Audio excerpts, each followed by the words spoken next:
Now we're going to kick it up a notch by setting up word problems using our parentheses. Word problems that could be um, more efficiently dealt with by using the distributive property. So if you remember, one time we talked about having like 13 times 24, okay? And we said, well, it would be easier if we broke that 24 into 20 plus 4, because then it's a little easier to deal with the two pieces, one with a zero and one a single digit. So this is kind of like that with our word problems, where it's just a little bit more efficient and it helps our brain a little better if we use the distributive property. So, as always, we're going to read the problem and we're going to identify our variable. Let's circle all of our numbers and underline and note any keywords that help us determine the operation. Jamal and his two cousins, there's two, received the same amount of money to go to a movie. Each boy spent $15, and afterward, the boys had $30 altogether. Write and solve an equation to find, there's that word find the amount of money each boy received. There's my let statement right there. I'm going to start with that. It's next to the word find. Let's call it M for money. Let M equal amount of money each boy received. So our let statement is taken directly from that problem. So let's go back and read and see if we can find some key words that tell us add, subtract, multiply, divide. Jamal and his two cousins received the same amount of money. This is our M right here.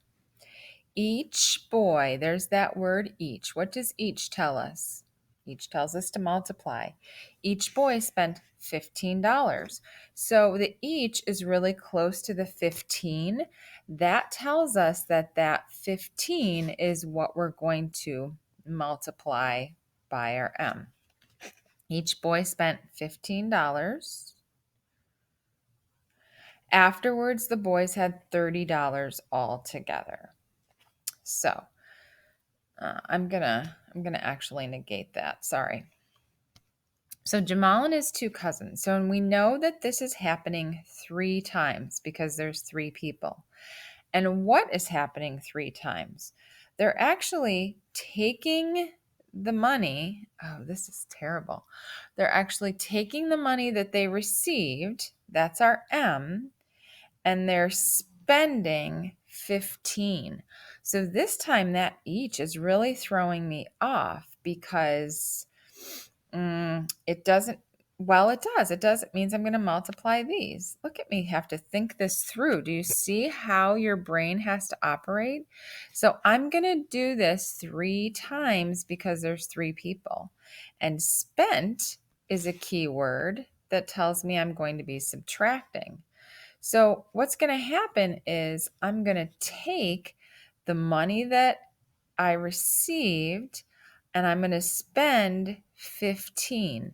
And that's going to happen 3 times because Jamal and his 2 cousins are doing that. So this time you really have to be aware of that each and what's being multiplied. Even though that took me a minute to think through, I'm glad you're seeing how that thought process took place. It's not always easy. You have to think about it. All right. So now let's solve this. This looks like what we did on the last page. 3m, 3 times negative 15, that's minus 45, equals 30. You can pause this and try this problem on your own. I'm going to put if you'd like, or you can do it with me, that 3m goes in the box, which tells me I have to do the opposite of minus 45 here. Bring down what's in the box. That gives me 75. And when I divide by 3, M equals 25. So what does that mean? That means that each boy received $25. Each boy received $25. That's our answer. Okay? So once you find out what you've calculated the answer to be, you need to write a little quick sentence as what that means in the problem. Well, that was more confusing than we thought. I bet we do better on the next one. Again, if you want to try this on your own, it does say you try. Go ahead, pause it. I'm going to circle the numbers as I go through. David bought 3 bags of balloons for a party. He used 8 balloons from each bag. He used them, so they're going away. That's being subtracted. Write and solve an equation to find how many balloons were originally in each bag if there were 21 balloons left over. Immediately, I see my let statement, so I'm going to do that. Let, I don't like B because it looks like a 6, so let X equal number of balloons in each bag. Okay. Now, there are 3 bags of balloons.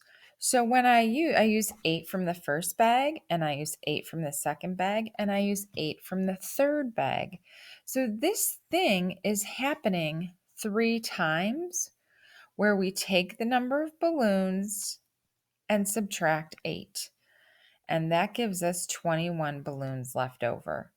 So that's where the multiplication comes in. Right here, you're doing the same thing to 3 bags. Okay, let's distribute. 3 times x is 3x. 3 times -8 is -24. Now I'm going to put my variable in a box. Do the opposite of -24, which is +24. Bring down what's in the box and divide by 3.